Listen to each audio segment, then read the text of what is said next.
What's up, everyone? Welcome to the Rogue Sun podcast. This is the show where we might have an issue on FOC once every 2 months, it seems, lately, but hopefully we're going to make a comeback soon enough. I'm your host, Bash, and I'm joined by my friends and fellow hosts, Charlie and Matt. How's everyone doing today?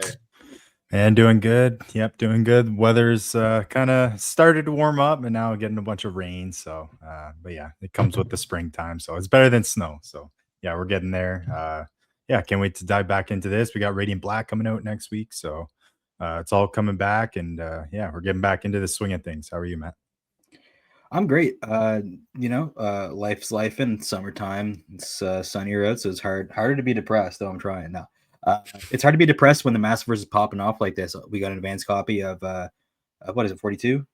Yeah, right, 42, and like can't spoil anything, but you're gonna want to pick that up. That's not a spoiler. That's a fact. Like you're gonna want to pick that shit up. It looks sweet. And Rogue Sun, oh my god, we've been eating good, and things are really heating up in an already fiery series. So we're eating good. It's an embarrassment of riches as always on the Rogue Sun podcast, and yeah, it's a great time to be talking about it. How about you, Bash? How you doing? Good. Yeah, we got a chance to read the Radiant Black 42. If you've been keeping up with the official socials, you might have seen a familiar face or two or three or four there, like with Owen as well and everyone, from the community. That was nice surprise. Really fun stuff. And yeah, there's some big surprises coming for 42. I saw just now the covers for I believe it's 44, maybe. I'm not too sure what the number is, but the latest Image Comics solicit's dropped, and we got the new Radiant Black issue solicit, and looks great. Very excited for the future. There's some big surprises down the road in terms of cool things to come. So I can't wait. Yeah, 42 is big. If you like Radiant Black, if you fell off the book sometime in the last couple of years and you really want to pick it back up, this is a good chance to good new like a good fresh starting point, I guess you can say, in some ways. But yeah, really exciting stuff, and we'll have our review out the day of because we'll have recorded it in advance. So I'm very excited to talk about that. But yeah, there's a lot of Radiant Black cool stuff to come. San Diego Comic-Con is just around the corner. I'm sure they're gonna tell us if there's a new story arc, especially since it seems like at least Rogue Sun, for example, the next issue, it's issue 35, releases July 22nd. Right now, that's the solicited date. That's 2 months away. So I don't know if they're doing the arc break now. It was 34. I guess it could have been the end of the arc. So yeah, so maybe they're doing the the standard break before they go get back into it. But there's a lot to look forward to in terms of the trivia, because I saw people asking. Yeah, we're gonna do Rogue Sun trivia probably sometime in June. I'm gonna say that for now. I don't know when in June, probably mid to late June. We'll say. Are we 2 issues away from the end of an arc? That would be a good time to do it. I think this was the end of the arc. But because we're 2 months away from the next issue, but yeah, I don't know. Yeah, fair. Okay, we could. Yeah, anytime in between, really. I mean, there's no perfect point to do it, but no, this issue was awesome. I couldn't wait in between from the last one. The cliffhanger was wild in Rogue Sun with Dylan's mom coming back into the fold. And their identity getting revealed, right? We were at a really interesting point. Yeah. 100%. Yeah, we kind of got all our villains kind of coming in, and we had a lot of big fights. Got actually a little bit surprised this was the last issue in the arc. I didn't really read it like that, but it actually kind of does make sense. Oh, okay. I don't know. Let me check. I can tell you. I'm just judging because it's 34, and I think you guys. I think we did talk about it. 35 is the last one. Okay. Maybe. Okay. Because at least I'm looking at the trade, volume 6, and it collects 30 to 35. So I'm gonna get 35 to the last one. They just need some extra time, maybe. Okay, that's exciting because this one did feel big, and it felt like we're definitely leading towards something, especially with Ari in particular. But yeah, I'm excited to see. But this especially is starting to really feel like more of Ari's arc, which I'm really enjoying more. We're getting a lot of Dylan and his stuff in there, but I'm really enjoying what we're getting from Ari and kind of her transition to what she will become. Oh, that is an amazing cover for 36. That's sick. So yeah, before we dive into 34, let's talk about 36 real quick, because 35 is indeed the end of the arc according to the trade. 36, as you can see, will be collected in the latest volume. But if you look here, this is releasing August 19. I'm sure this will eventually change. because they usually do a month break between arcs. In a future book, you make the What? decisions in an unmissionable special of Rogue Sun. Yeah, so this is another choose your own adventure issue that they're doing, similar to Rogue Sun Mm. #7. So I'm very excited for that. And this is the solicit, this is what it says. Everything can be changed, everything can be fixed. If at first you don't succeed, try again, try again, try again. Don't succeed, don't, as like glitching out. You make the decisions in an unmissable special issue of Rogue Sun. So people are saying it is indeed the return of Time Falcon, aka Sick. you know, we've been calling him The that so ornate? long. Yeah, Orne, yeah. You can see him right there in the background, kind of the silhouette, Nice. fire silhouette. So with the thing. That's really cool. And then what is it? Yeah, so the 1 in 25 Marco Rena Virgin Nice. variant right there for people who are interested. I don't see any cover Bs yet, although who The knows? banner's actually growing on me. Fuck the Virgin cover. Just give me the random banners. That's what I'm all about. Yeah. That's what I'm all, no. You've come a long way. Yeah, yeah. I actually Well, didn't notice it Character development. until they removed it. I actually didn't notice it, so I'm getting used to it. Also, choose your own adventures are hard when you have like Nick Cotton and Ryan Parrott writing the book. Like, I can't pick a better adventure than Rogue Sun's already been, but if they intend some paths for us, I'll take them. Whatever. No, but Yeah. No, I we're in agree. good shape This for the is series. super exciting. Yeah, we loved this the first time, so I'm very curious to see how they're going to do it differently. Love the cover, love everything. Just wanted to share it with everyone because I know people are really excited. And I just want to say, like, again, I'm gonna probably say this every single month until the book ends. Hopefully, very way in the future. Years from now. Yeah. Yeah. Just the fact that it's this deep into a series, like it's really hard to do that in this market, Yeah. especially like it's hard to do this at Marvel DC. It's extremely hard to do this creative In the owned. indies, So yeah, so if you like are interested in this book, or if you want to tell your friends about it, let them know. There's just a lot of exciting things to come out soon, because if you guys have seen the solicits on Lunar, there is a Radiant Black compact being made, right? And it's going to be really cool, and it's going to be more affordable, and like really good bang for buck in terms of like getting newer readers into the series. So who knows? Maybe one day we can have a Rogue Sun compact. That would be incredible. Be sweet. That would make me happy. Yeah, exactly. So yeah, that's pretty much it in terms of the new solicits. Exciting stuff. Now we can get into the current issue. So I'll pull up the solicit here for the current issue, so we talk about it real quick. Mr. Poe is like the superstar of this Oh my god. arc. The only problem is I Yeah. don't want anything bad to happen to him. He has to be stopped at some point, but don't hurt that cat. It's tough. Yeah, that's gonna be tough. Yeah, I don't know if he'll go that far, but yeah, that's definitely interesting. He's eating the scenery in these issues. Yeah, Like, there's some yeah. great shots of him in this issue. I love seeing all the villains just kind of falling apart, like all just fighting, and kind of they're fighting Ari, but they're fighting amongst themselves too. Yeah. Totally. In a big way. So yeah, no, it's fun. Okay. Previously, right? We'll just do the last paragraph.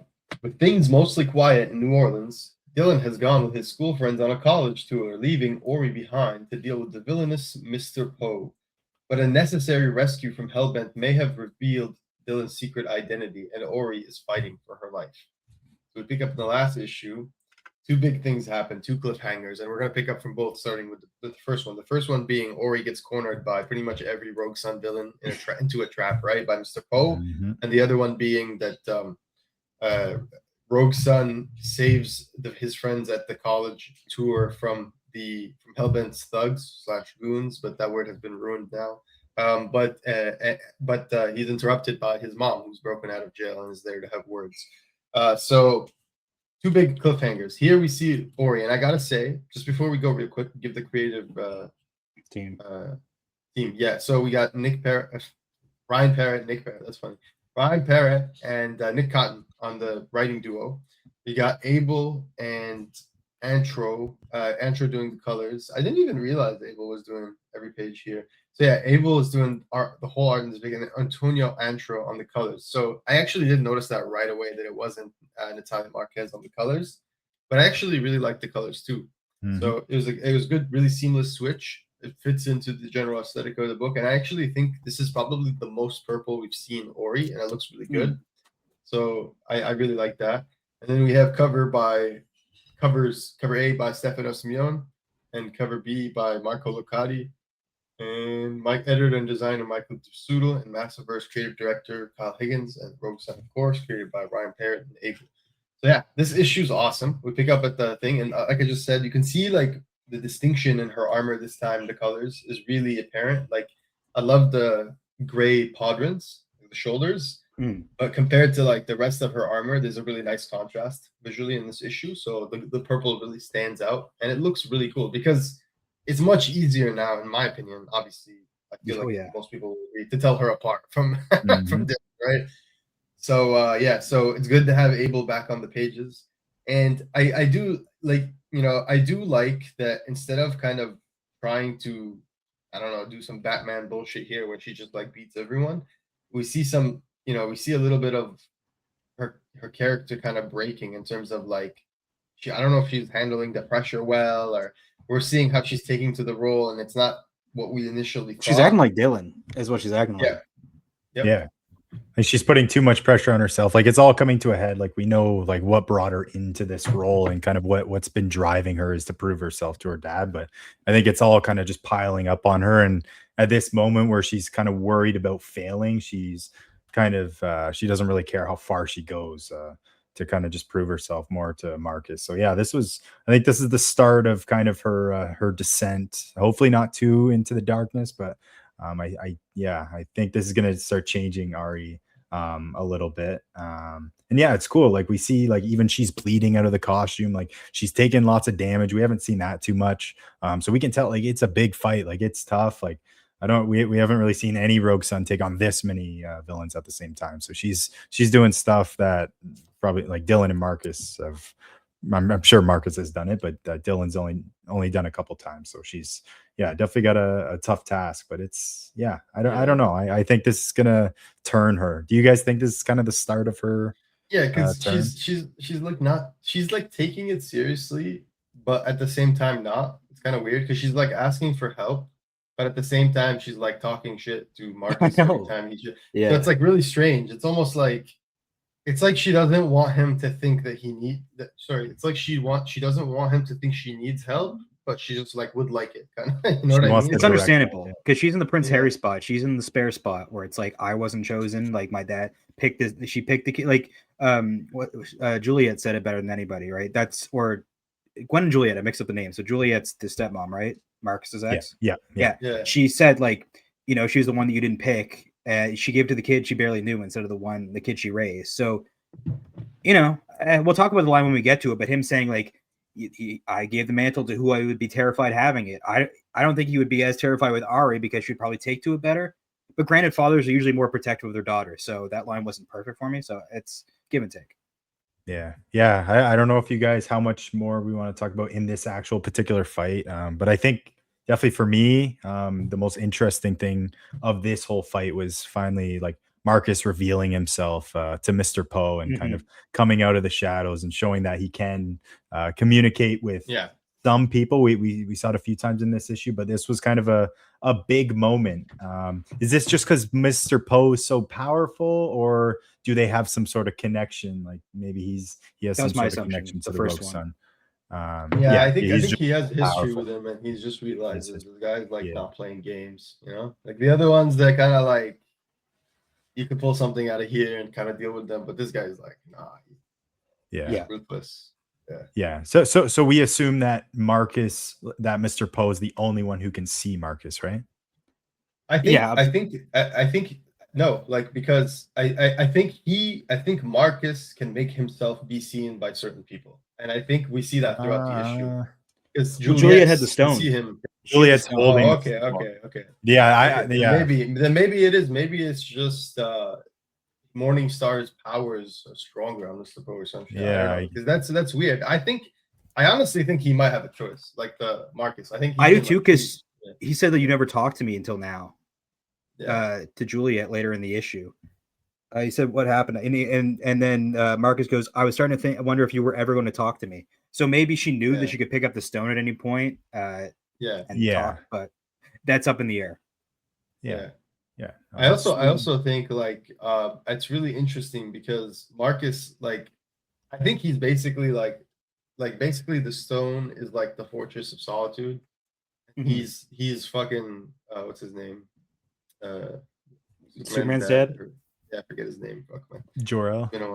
Jor-El. Yeah, he's Jor-El. Like the program Jor-El, because Gwen says to him, she's like, I don't know if you're like his memories of him or like the program you left behind to like teach our daughter things, but like you're not actually him.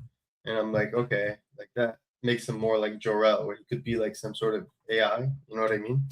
That's Where do you fair. guys stand on that? Do you think that the Marcus we knew, the living Marcus, has influence on this? This is part of his essence. Is this the guy, or is it just like a memory that can react to stuff? So hard, yeah. Hard to I say. I don't know. I keep seeing in the previously on they keep mentioning like Ryan keeps saying ghost, like the ghost of Marcus, the ghost of Yeah. Marcus, the ghost of Marcus. So that's why I'm thinking, unless that's a deception on purpose. I'm thinking Well, it's like it that is. Star Wars, like Force spirits or Force ghosts. Yeah, Or whatever, you know and what I I'm think saying? it's more Yeah. I think it's more impactful that way too, a Yeah. little bit. Maybe the Yeah. reveal could be surprising, but I think it's more impactful. It's more That way. impactful because also if that means if it's the ghosts of like Rogue Sun's past, right? It means that at different points of history we can talk to different like ghosts of Rogue Sun's past. So like kind of like Immortal Iron Fist, how they can talk to like all the previous Iron Fists. Like here he'd be able to have like really important moments with other Rogue Sons if he needs to like challenge, like you know what I mean? Like it'd be really Yeah. cool, like the Matrix, like when he has those moments with what's his name, when Neo has the moments with like Lawrence Morpheus. Fishburne, right? Yeah. Yeah, Morpheus. Yeah. So it's like you can have all those like really important moments with different people who are also part of the Sunstone and its history and everything. That could be really important down the line, especially in terms of legacy, in terms of like understanding Morningstar's weaknesses, his past. Like you can tie it into this like idea of lineage, right? And all these people who have encountered Morningstar, blah blah blah blah blah. But yeah, so I think that works. Like is a like in both ways it works well. But yeah, like this stuff is great. I really I really want to give credit to the creative team, to both writers and artists, in particular the artists in this particular example, because I think making a cat like be a puppet master and look menacing is really hard, because a cat I feel like mostly looks menacing if they're like screeching, growling, or scratching, but like it's active engagement. It's like combat almost, in terms of the cat is like fighting something. But to make it like sit back and just like look menacing and evil, mustache twirling, but even when he's just controlling, really, I think is really impressive. Like it's not easy to do that, but it works really well. So I gotta give them credit. Like that's hard. You know? To me, it's almost like Science Dog, where you almost want to keep it its own separate property, because you could just adapt Mr. Poe into his own thing with his like John Wick servant. Like it's money. Like Ryan, like get a new apartment in a fancier spot, because I think it's gonna make a lot of money. You know how like Radiant Black has the backup story. What was the backup story called? Martial School of Business, right? Yeah. Like imagine we had like Mr. Poe's like kills of the past or some shit. It's just like 2-page stories and just like murdering people brutally like in the past. Like him becoming like a seasoned serial killer. Like that'd be so sweet, man. I'm telling you. You could have like all these weird like artists like draw it too, like different like indie artists, right? Like young up and coming artists. You can do Young like Poe style, too, where it's just a kitten. Yeah. That's money too. Oh my god. Yeah. Also, the Baby Garfield comics actually go hard, by the way. I haven't read a ton of different comics lately. Baby Garfield actually was pretty sweet. I'm not gonna lie. Wow. Okay. Yeah, shout out there. You need more Garfield. But yeah, Mr. Poe's fantastic. He's only like enhanced the Rogues Gallery that was already exceptional. Yeah. I agree. Do you guys think we're, and I kind of got it from this, but do you think we're getting to a point where we're going to start focusing on a fewer number of villains, or are we going to have just like a huge cast of villains always?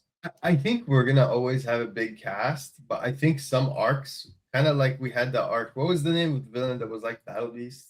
I'm so bad with names today. Alienator. Yeah, like we had that one arc. I forgot about it. Was the like spotlight different. Yeah.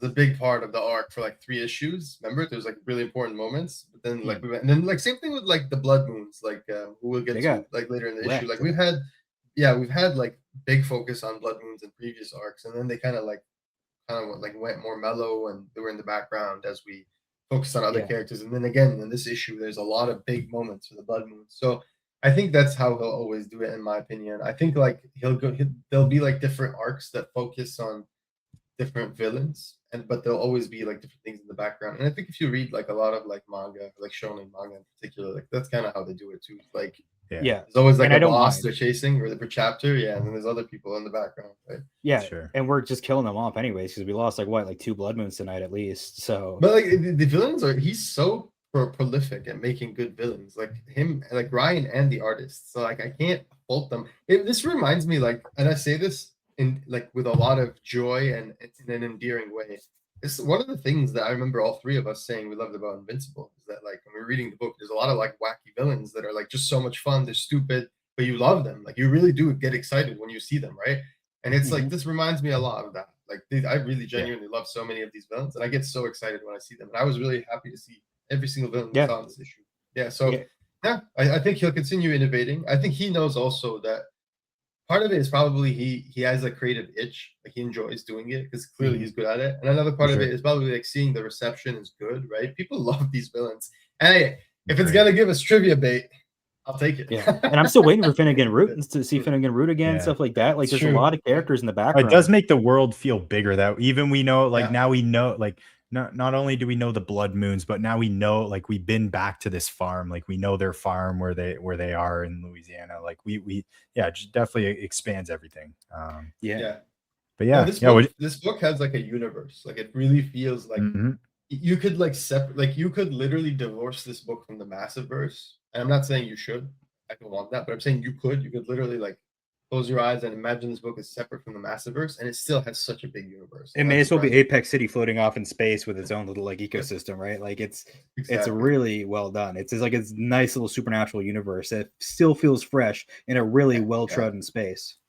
Places within places, like you have the inside of the Sunstone, you have like the aviary, you have like the Crystal Menagerie, you have like all these places that like really define the universe, and they're still all inside New Orleans, yet they're separate like domains. Like they're not, you know what I mean? Like if these were like maps in the video game, these would all be their own like maps, their own like big ass areas. So it's like really impressive how big this universe really is. Like when you think about it, like, it's really rich. Like it could be its own universe with a bunch of different spin-offs. Like I'd love to see like a Gotham PD of like just the normal people trying to solve all these fucking crazy supernatural murders and stuff. But that'd be so cool. Not completely unrelated. My mom actually went to New Orleans recently, and she's a psychologist, and she brought me back like 2 voodoo dolls. I'm like, that's a little suspicious. And they're just kind of chilling around. So maybe I'll put them in the background or something. Who knows? That's kind of cool.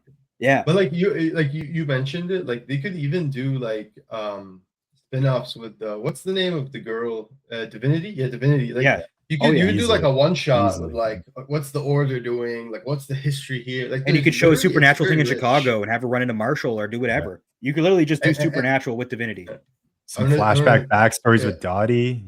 100%. Do some good stuff. Great stuff. And I'm gonna give my PSA now to anybody who knows. I've been recommending this book from my friend Kurt Piers and the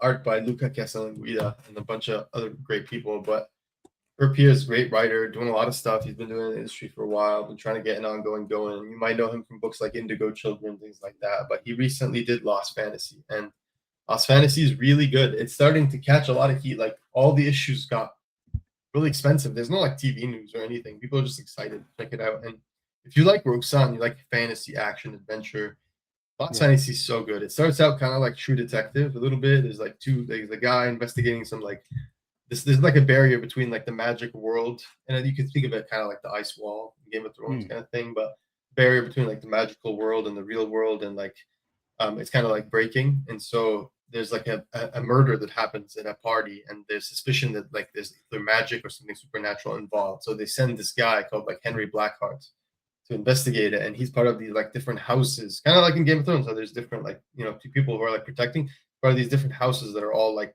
come together to protect like the magical world and blah blah blah.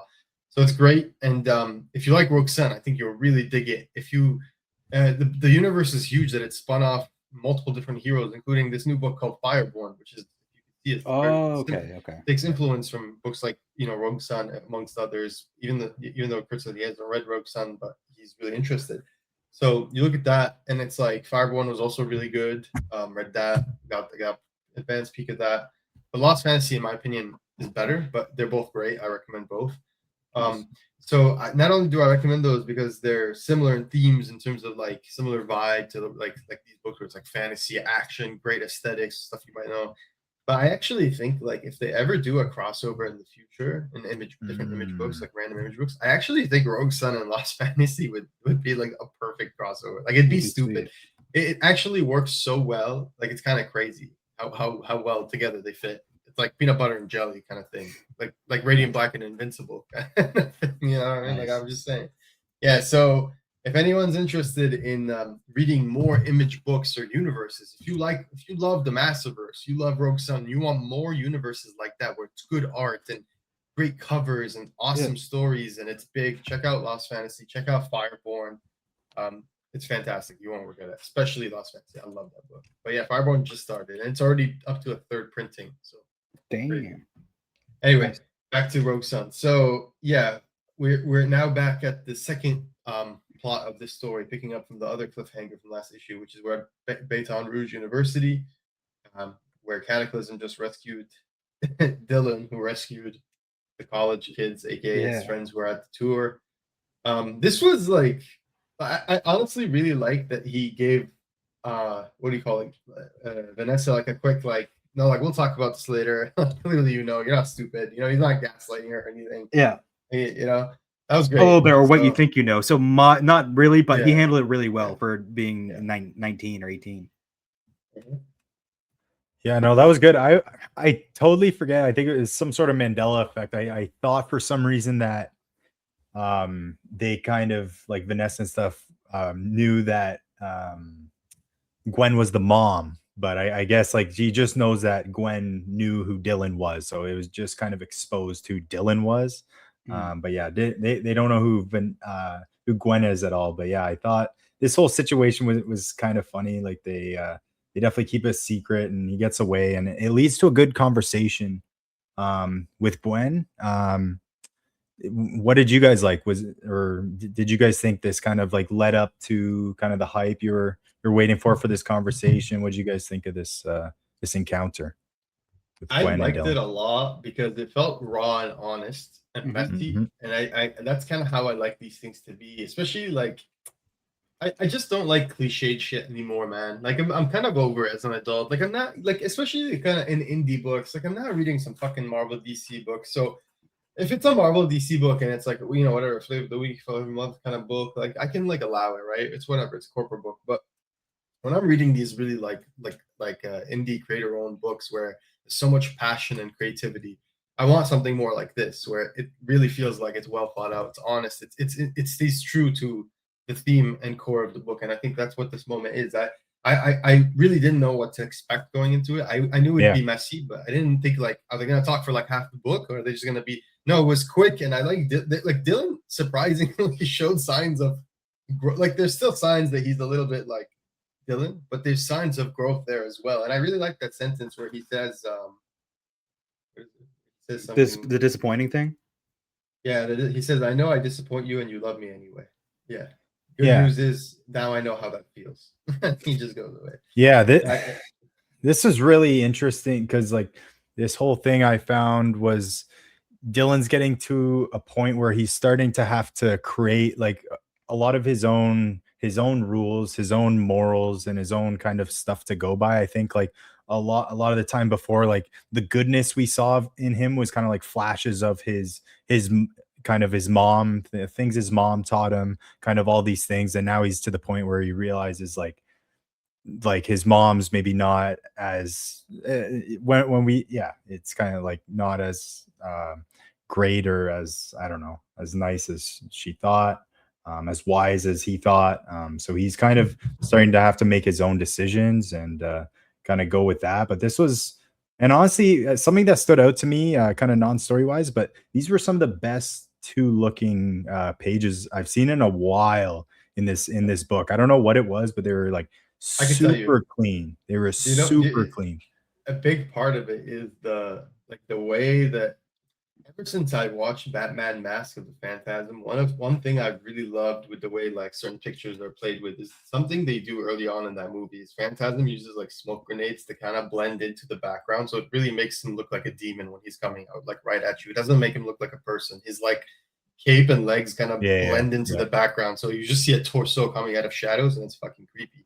Yeah. I think here you see like Abel playing with the cape and the cloak so much that it kind of just flows. It's very like Spawn, McFarlane, like crazy, the fabric is blending into the panels, which is blending into the images. So like you see it flows so nicely. It kind of makes her look like the Spectre.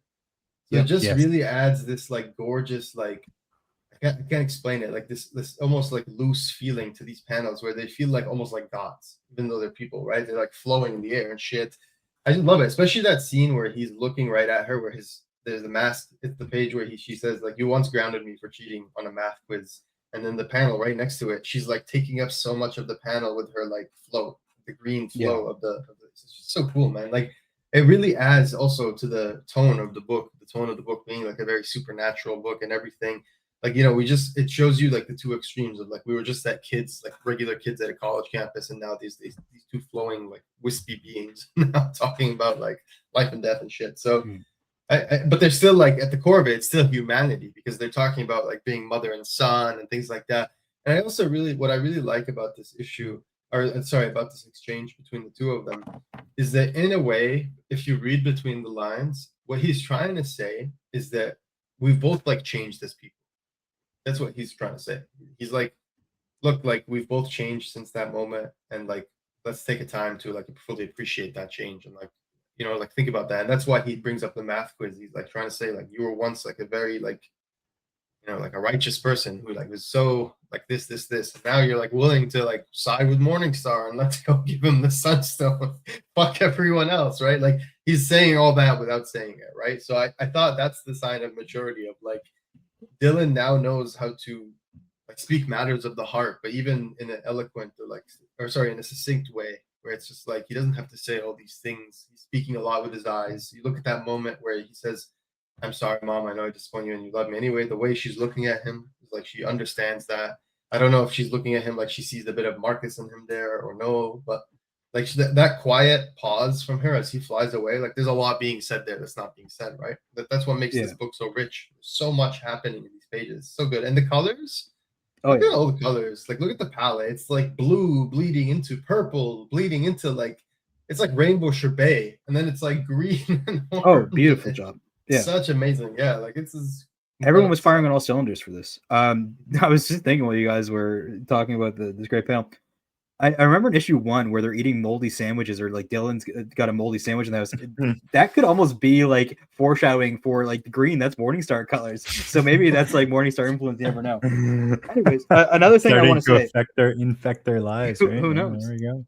I will say, a big part of the core of what draws me to Rogue Sun is like you don't see a lot of divorce stories in comics or in a lot of media when it's like half of divorces, So like I think there's a lot of people that can relate, and just stuff just like have Cataclysm say like no family should make their children fight wars for them. You don't know them anything. Like superpowers or not, this is a thing a lot of kids have probably heard of, stuff like don't having to fight ancient battles, like the metaphor of Rogue Sun, like all this family baggage that Dylan has to walk into. Like he's just a kid in high school, and yeah, he might have superpowers, but even worse than the superpower dynamic is the parental divorce that tears him apart at the core, right? You have to side with a parent when you're young. No one wants to deal with that. And just saying stuff like, I finally got you away from that vile family. Like there are people that have to deal with these like dynamics where there's like such social contagion. Everyone thinks they know what's right, but parents really not putting their kids in the actual right position where they're not involved in stuff they're too young to figure out. So Dylan's had to deal with a lot of bullshit beyond the supernatural, right? So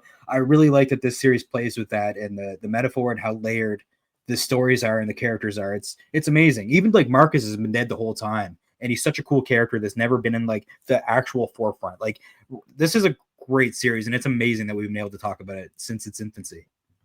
Yeah, for sure. Do we think Gwen's gonna come back from this? I assume she'll still have the heart to save Dylan.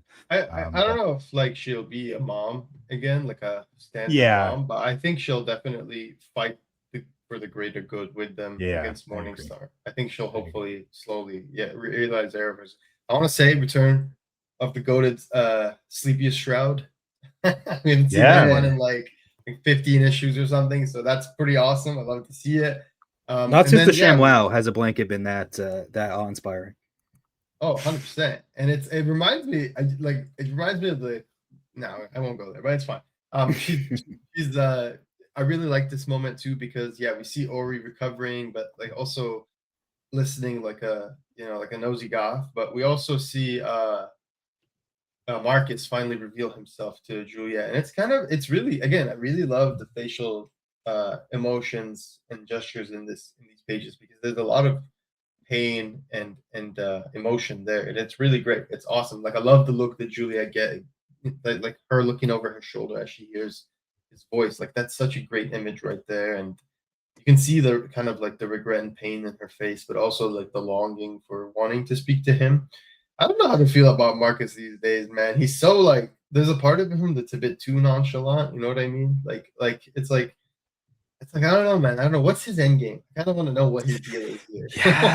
Yeah, I still don't think we know. Like, and yeah, I still go back to, I forget what issue, but the cliffhanger they both said, like, it was Marcus who said, like, oh, if Dylan ever found out, he would hate me forever. We still don't Yeah. know exactly what that is. Like, I think Ryan's just hoping we all forget about it until Well, it Julia's reveals- family is involved too. Yes. Like she said, she lost Yes. her parents and her Yeah. brother. This is That's- probably him Her involved. brother, yeah, it's not. That's I a think big it's the thing. first time they ever mentioned it, right? Her That's a brother. big deal. Yeah, It's a big reveal. it shows that she's kind of been a part of this for a long time. Like, it was kind of like the question was like, No, oh, but did it makes you Marcus wonder, just like, go and marry into her family, Exactly, or like why is she yeah. doing this? Why did she bring Yeah. herself into Is this? this Did he like a find, like- political marriage kind of thing? What's your Yeah. relation to this? I still don't think she's I don't know. I'm so mixed on her. She might be one of the most interesting characters in the book. She's like has the most questions for me. Like, I still have no idea if she's good or bad. Did And he- I flip like every other issue. Yeah. And he But thought his kids might be protected because the family is pretty set up, right? So maybe he thought they'd be protected financially Yeah. and spiritually.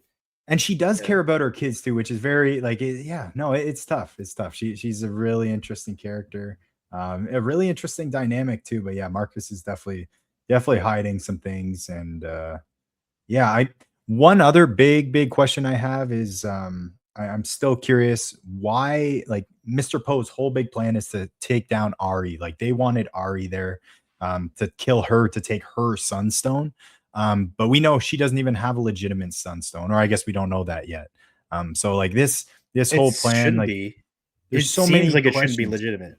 I don't think it's Yeah. legitimate. Like, we saw it being conjured. Maybe it is, but maybe there's another reason why they want it. But yeah, or maybe they just don't know. They just see a rogue sun. They said, "Oh, we need to kill it and get the sunstone." Maybe they just don't. They don't know otherwise. But yeah, there's true. still so many questions that are just kind of left in the background while still kind of developing all these relationships, and it's all going to come to a head pretty crazy at some point for sure. But yeah, we get it kind of not a random scene with Byron sneaking into a morgue, but Before we go, just That was scene. so weird, dude. That was like, Hey, man, that was weird, man. That was like, I was like, what kind of like, what? Like, I was so weirded out by the whole scene. I was What, like, you what, guys like, never snuck in and got photos of a cadaver to impress your girl? No, it's okay, not, it's not, okay, it's I'm the not weird that. one. It's not even like the funny thing, the really weird thing is that Byron isn't even doing it out of his own, like, it's not like he was like came up with the idea, let me just go sneak like pictures of a cadaver for my girlfriend because that's what she's into. It's not like that. It's like she asked him specifically, can you go take pictures of a cadaver? And it's like, that's such a fucking was there a weird thing to reason? ask him. Like, is she a demon? Is she a demon? Is she like Mad Melody, or is she someone under disguise? Like, if that maybe that was a hint or just a Actually, I joke. didn't even think Maybe about she's that. just Maybe- listening to Marilyn Manson. Who knows? Yeah. Dude, Or this is really Demonica, weird. that could be I hope this Demonica, gets I think, clarified yeah, later. I don't know. Maybe she has like some weird epiphany and is like, maybe I want to see like. Yeah, I like, kind of body, do like, hope it just decays wasn't this way it or wasn't something just a like- joke yeah. like that, but maybe it was. Yeah. To each his own. Because Yeah, this they like didn't hit it. it's kind of really weird. I don't know. I thought it was weird, not in a bad way. I just thought it was like strange. It's so random. Sometimes some women are into weird stuff, and some boyfriend, you're just happy girlfriend, happy life, and I guess he's just playing There you along and he's go. learning a tough lesson. Yeah. But he could easily be killed. I could actually Yeah. see Hellbent killing Byron here too. Like, Oh, That's on 100%. table. And but we already know. No, this is the thing that they're kind of trolling us with. That we already know someone's dying next issue, right? We have the tombstone on the cover, and Yeah. it literally says someone's dying, and then it seems like 36 is him trying to go back in time to change that, right? yeah, At least that's the idea we're getting from it. We don't nobody actually knows for sure. yeah. So with that being said, like who does everyone think it's gonna be? Like there's a It's gotta be Vanessa, right? It's gotta be Could be Vanessa. Vanessa, right? could be Actually, maybe not. Byron. Maybe too early. Could be, Too early. Could be for Jeremiah Vanessa. Bloodmoon. Yeah, it could be. No, it's unlikely. He's- but yeah. it's possible. I mean, it seems like it's quite likely actually, but Because like technically, if you want to see Right. this, at the end, it seems like Grandma Blood Moon is kind of chill with the Rogue Sons a little bit. They kind of saved her ass. We could see, you know, an alliance of circumstance, right? And it's like, hey, you go I think back and that's save very my likely. kids. We'll be joining you. I don't know how likely it is, but I think that's on the table, and it's there. We have a little bit of legwork for it, but I don't know. I think we might just lose those Blood Moons, bro. That was a shame because like that's what pretty much happens next is that we're back at Thibodeau. I don't know if I said that wrong. Louisiana, Thibodeau. where we're at Farm Blood Moon and or the Blood Moon Farm, and yeah, like this is such a funny moment because it was actually so well. First of all, these pages are so badass. I love the coloring, atmosphere. atmosphere. Exactly, nailed it. It's so good. It's just like this is what I mean. God damn, you can make this a game or like a TV show. It would just work right away. You have all The depths of the panels. Like look at the depth. Like the foreground background is always used really well in the series. I love her face as well, like her pure shock. Like this isn't a woman we're used to seeing freak out in this way. Like not panic, I guess is the word I should say. This is a woman of power and like she's like a matriarch, literally, right? So it's like a respect and power, right? But and experience. And right? you feel for her. She hasn't found a worthy successor, right? It's like Jeremiah, I've had these visions and stuff like that. Bro, like this scene is like It's that hype. scene from it reminds me of like one of those alien movies where this like little girl confuses the little alien as like a little like animal and then they just get gone and you know that's what's about to happen. He has like a little thing just looks at the cat and she's like, well, look at that sweet little thing. Never met a kitty that could look at me without spooking. I almost don't want to eat it. And then that's like when Mama Blood Moon's like, you Stella, you damn fool. And then it's over, bro. May as well be a stick of dynamite you're playing with. Yeah. Oh, it's so good. Yeah, this man, like just seeing them all, like they're in desperation right now, all of them. Like we've learned that they're losing their ranks. And I was back reading the last issue, and they didn't send their actual leader Jeremiah to the thing because they knew that they're probably going to be betrayed. And then that's when Grandma Blood Moon, obviously, like she said, we're not joining this war. Like we're almost dead ourselves. We got to get out of here. So she got out of there, and then that's when Mr. Poe like put them on the list. So I guess this is what being put on the list means. I got a question though. Yeah, what's up?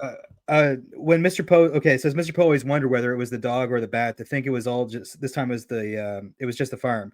Morningstar will let the vengeful Mr. Poe have 2 before he must offer forgiveness. We've taken 1.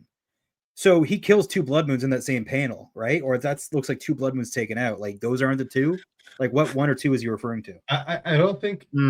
I think I don't know actually. I don't know. I only saw the one on the top. I actually didn't even realize the one on the side. That is But this is so good, man. Like these pages, looking at the colors, like holy shit.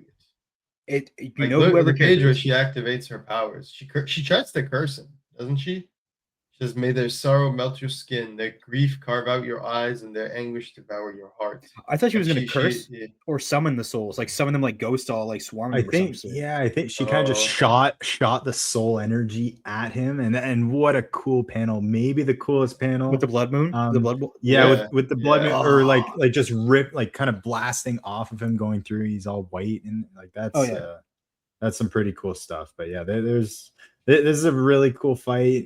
We get Ari in here. But yeah, Grandma Blood Moon, shows how strong not even Mr. Poe is, but just is that Jeremiah or who's Mr. Poe's assistant? I forget his name. I always forget his name. But yeah, he's kind of irrelevant. He's powerful. Yeah, he is very irrelevant. But like even that where she's smiling and she's bleeding out, dude, that's so creepy. Like, or her teeth are gritted, like. And then just Jeremiah flying in with like the blacktop bill fucking coloring. Oh my god, that was hype. I felt that like this. Dude, the colors. This guy, Antonio Antro, or wait, let me look at his name. Yeah, Antonio Antro. Yeah, he's a badass. Bro. Pull up like, see the colors are insane, bro. Like, is this the first issue he's done? The first or second, I think he might have done the last issue as well. But I remember like we pointed it out. Like, it's been. Yeah, he did this issue, and he did just this issue. Literally, just this is his first issue that we've seen him on. Wow. And it's actually crazy. I feel like it's more rare for a series to get like, actually, I don't know how rare it is, but like this series in particular seems to get better as it goes, like artistically. Like I know like sometimes when you go back to the start of the series, you can tell like they want to spend most of their time with those first couple issues. But I've actually went back to these first couple recently, and I'd say like they're looking better. They're looking cleaner. Even the lines too, like not just the Yeah. colors. It's not the colors, but like Mm. the art's just No, I getting better agree. and better. I Yeah, Which agree. is I think they're getting better at the craft. Like you can see them. Repetition makes perfect, right? Practice makes perfect. yeah, it's hard to I think actually they're spot any flaws in yeah. this issue in the script, Dude, in just in look at the. that face, like the where Jeremiah's flying in, where his face is all in the shadows. and the That's what I cat, mean. like look at Yeah. the cap, look at Mr. Povison. That's a fantastic. The pages, Yeah. like they really that like this was such a great issue. I think a lot of it is when you're reading, like especially me, I'm reading a lot of like big two books. There's a lot of books that are less experimental, like the absolute stuff, and those lines or certain books they're very experimental with the paneling and everything like that, but in the layouts. But some people are just like very standard, and so you get it gets a little bit monotonous. But this issue I thought was so good, man. With playing, like I You said, had we were talking action, about the you had cloaks and character stuff. development. Yeah. This is 9.5 for me. I don't know how it could improve. Mhm. I might actually be a 10 if I'm being honest. Like I actually can't really find the flaw in the issue. Like it was a No. banger. You have what, like 8 to 10 characters you're all invested in, like at I least. think this is a 10 for me. Yeah, especially I think like I was at a 9.95, but then I like looking at the last page again, it seals the deal for me because Yeah. that's such a like crazy last page. Like when you Yeah. like look, last page of this issue is insane. But let's talk about it real quick. So he grabs the pose like guy, mind controlled guy, stooge grabs Ori by the throat, and he's about to kill her. That's where Marcus interrupts and says to Mr. Poe, "If you want me to beg, I'll beg." But Ori talks over him and just says, "Shut up." And I love how at this whole point we know something's off because Ori's not even panicking the slightest, and you just hear like a shunk, which is like the sound of a blade penetrating flesh, and then you flip the page and you see this insane page, just fucking insane, almost like Spider-Man like pose of Ori on top of the guy's body, having stabbed him through the heart with a fiery sword, It's which sick. I don't think we've ever seen Marcus teach her how to conjure that sword. I think she just willed it into existence. That's what I There. was thinking. So did she Yeah. either do it, or maybe Marcus said, "Hey, if you're heading out, you don't know how to do the Blackfire yet. Let me tell you about this new technique." Who knows? But she could have just conjured it herself. I think that's what we're led to believe. Yeah, Yeah, this is I the think thing. she's just kind of doing her own thing at this point. Like Dylan's Marcus gonna be is pissed. in her ear, but yeah, not in her. Yes, Dylan will be very pissed. Like, what? I got a flail. I had to fight for the flail. You get the actual sword. Damn it! Yeah, this Such is a good insane. This is like she's starting to become a bit evil, and I really think back to that one line in this issue where Marcus is talking to Juliet, and um, he says, she says to him, "There is no fire, or he won't jump through to prove she was always the right choice." And he says, "Maybe there was no right choice. When my father finally gave me the Sunstone, he said, 'Marcus, the world should be terrified of anyone who becomes Rogue Sun, because the only people who should ever wear that armor are the ones who don't want to.'" And I think two things we saw in this issue is that A, Dylan never really wanted to be Rogue Sun, and B, it seems like Ori is more and more determined to want to be Rogue Sun, as we see in this issue.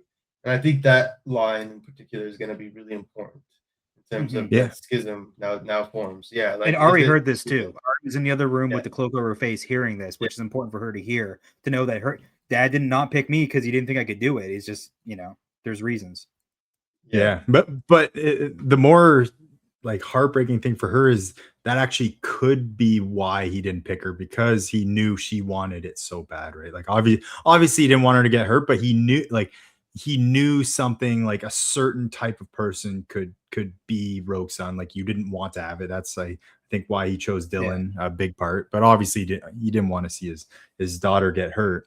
But yeah, that's the big reason now is like he thought maybe she wasn't the right fit for it, which is not a good feeling for Ari. And I don't know if she'll kind of learn that and become more mad. But yeah, I'm curious where this descent really starts and how fast it comes. Like I'm curious about her next steps here and where she's going to go from here. There's probably more there, because you could argue he was most scared of making Ari Rogue Sun, and maybe she was the original best choice. That is on the table, I think. Technically. Yes, for sure. Okay. Yeah, she could have been. I guess so. I don't know. It's really interesting. I think we all believe we're gonna lead to a Rogue Sun versus Rogue Sun clash, but yeah, who knows? Yeah.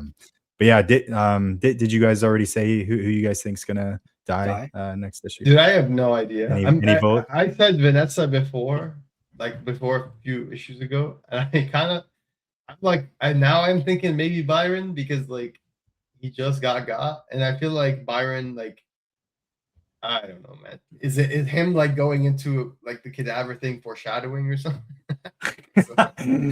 He's probably the most expendable right now. I would think, right? Like you've just set up some stuff with Vanessa to explore. Like he could be doing that for the reason to kind of to make it more sad when she dies. But I think now wait. One thing we didn't know. even consider is how does Hunter even know he's there? Maybe Hunter sent him the text saying she wants a picture of a cadaver so he could get him there. Oh shit! You know what I mean? Because it's like, how did he even know he's there? Like, I get he could be following him around and shit, but like, Interesting. I don't know, man. I think it could be Juliet. He like catfished. Yeah, why is he there? I think Juliet could die too, personally, because they already teased the backstory. The whole family's died. Boom, you kill another one, and then you can do a prequel issue to start the new arc to show a bit of her backstory, meeting Marcus, and maybe give us some foreshadowing, like what the next arc could be about. So I love that nobody said Gwen. I like that one. Like nobody thinks Gwen's gonna die. No, not yet. But to be honest, after the conversation they had, I don't know how much more she has to do besides redeem herself and have like kind of the hero's tragic death. Like we didn't really learn anything new in their conversation. Like it was very much stuff we knew from their flashbacks early in the series of like she was a good person, but these terrible things and her wanting to save her son made her do these bad things, and that doesn't make it right, but that was kind of the choice she made. But yeah, I guess it is kind of cool seeing Dylan have that conversation now, but I just don't know how much more they have to explore with her. But yeah. I don't know. I like her enough. She's got a cool design. So I don't know. Ryan's a lot smarter than I am at this stuff. So I'm sure he can think of a better reason. Yeah. Well, yeah, but, I think Julia could go there. Like, I think it could be either, I think it's either mom, right? Because I think that Gwen's mom, or not Gwen, I get confused with the names in this because Byron and Reggie and then Julia and whatever. But I think if we lose Ari and Brock's mom, then that it could lead to another like chip on their shoulder. You could even have the mom in a sunstone and Ari's sunstone or whatever like that guiding her. You could have a big riff. You could have Marcus talking to their afterlife. I feel like there's a lot on the table. It will kill the character that makes the most sense to die, but even in this universe, you don't know who's really gone. I like that. Yeah, part of me, I'm like, yeah, maybe Juliet dying could make Ari snap, depending on how she could die. But yeah, also I think like I kind of hope she doesn't die, just in the selfish reason that like she just wanted. Now she's just continued to be one of the most interesting characters in this whole book. Like she just keeps we keep learning little pieces about her. She was like, we learned she was like the head of this huge company, and I thought she was really evil, and then it switches the next issue, and then she's reveals she's good. Like she's the most up and down character. So I hope we don't, but I think that could make sense, and that would be that one might hit the hardest. So yeah, we shall see. We shall. Plus she's a baddie. So yes. It's also that would also be tragic. Yeah. We might have to do a tier list of the issues after this, honestly, because this was really fucking good. Like this was. We haven't done a tier list in a long time. I don't know. Yeah, for the issues, it'd be tough for me. Like it would literally just be like there's not any really. It'd be all S or A. Yeah, it's very like we should do a character tier list again. Yes, that would be there's fun. So many new ones, and many of the previous ones got a lot more spotlight since then. So it'd be interesting to see especially the villains. It'd be so hard to rank like the best villains. But yeah, the dialogue in this issue, like Nick and Ryan killed it, the art killed it. Like there was a lot of writing in this. I'm like, god damn, like this series has it. Not like the other issues were poorly written. The series has always had it. It's even hard to impress me in a series that I always know is consistently bringing it with dialogue and concepts and stuff like that. So like this was fantastic. Don't get an ego, but if you keep doing this, like, you know, you're gonna it's a masterclass. I can't wait to see this get adapted at some point, but I'm enjoying the ride so far. Yeah, they said one last thing is they said that because well, I'm happy for Stefano Simeone because he's doing a Ghost Machine book with Jeff Johns called like the Nice. Trillionaire Kid or whatever it's called. Wow.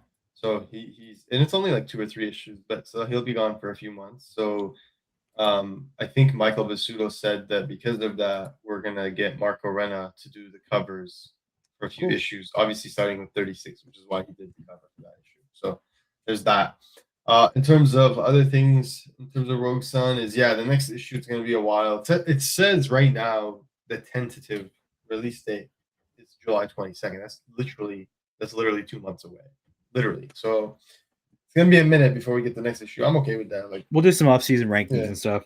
Yep, we'll have trivia in June, so at least we'll have something in between. Yeah, we start exactly. Radiant Black and everything. Yeah, and San Diego Comic Con will be in July as well. So there's a lot to look forward to, right? Big Yeah. news, comic industry, and Yep.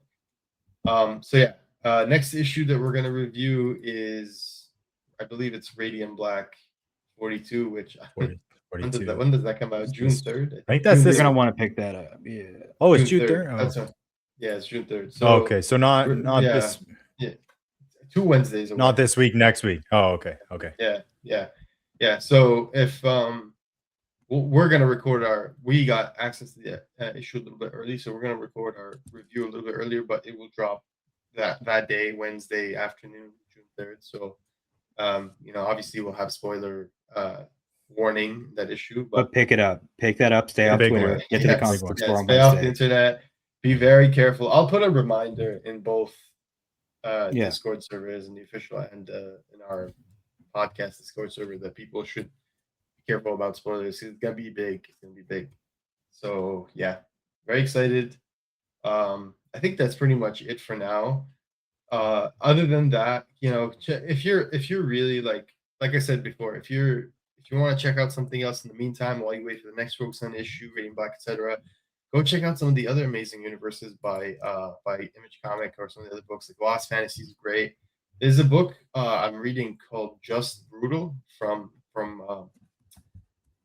Ignition Press. It's like a new company and it's really small, but it's really damn good. If you like Rogue Sun, I think you'll really like Just Brutal a lot. It's about like this family where like mother and father are like superheroes with like super insane powers, but they've retired since then. But the dad like never really stopped, but the mom wanted to stop, and they had kids, and their life's kind of fucked up because of all that mess. So it's really good. The art is fantastic, and it's only like 4 issues in, but it's so good. So it's like I like these smaller books because I feel like no one's really talking about. Like I could tell you about Absolute Batman, right? But everyone's reading that. Like you don't need Absolute Green It Arrow. doesn't need your 300,000. Yeah, I don't need my support. Like It's doing go all buy right. those books. They're great. Yeah, they're like they're great too. Everyone's talking about them.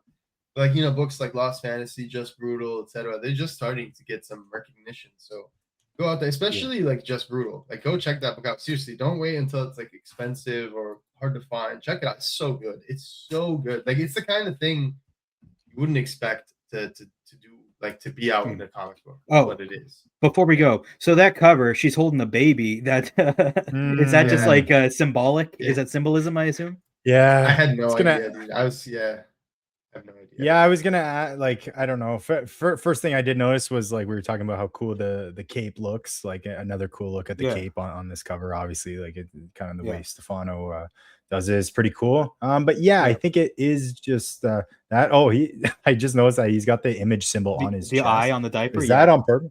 Yeah, is that I don't know the shading. It's hard. to Yeah, notice that the sounds eye. different. Yeah, that's so funny. Yeah, I think it is just maybe symbolic and after looking at this cover, I went back. That's why I went back and read 3 and 4 to go back over Gwen's origins to see like did she make a deal with Morningstar to be able to have Dylan?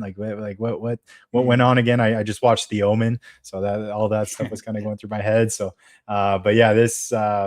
I think it's probably just metaphorical, especially because I think most of the covers are pretty metaphorical. Like there's not a lot that are actually direct impact on the issue. I think last week Ari was dead on the cover pretty much. So that but no, it definitely was. It made you think, which is what you want in a beautiful cover. So. Great Unless stuff. she goes Omni-Man, is like what is 18 years? I can just make another, and then boom, we got Dylan's got a little brother.